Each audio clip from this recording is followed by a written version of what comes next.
En 2011, Extremadura había recibido 0 euros con el Gobierno de Fernández Vara en conceptos de deuda histórica, a pesar de que estaba presupuestada y a pesar de que se la gastó.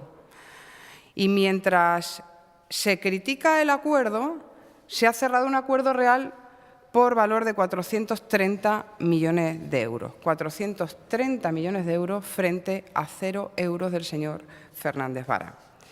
El presupuesto que aprobó Fernández Vara, su último presupuesto, el de 2011, suponía un recorte de un 8,7%. El último que hemos aprobado, el de 2014, supone un incremento de un 4,83% con relación al presupuesto anterior.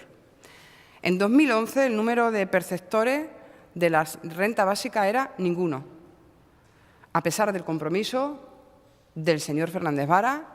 No impulsó la renta básica en nuestra región.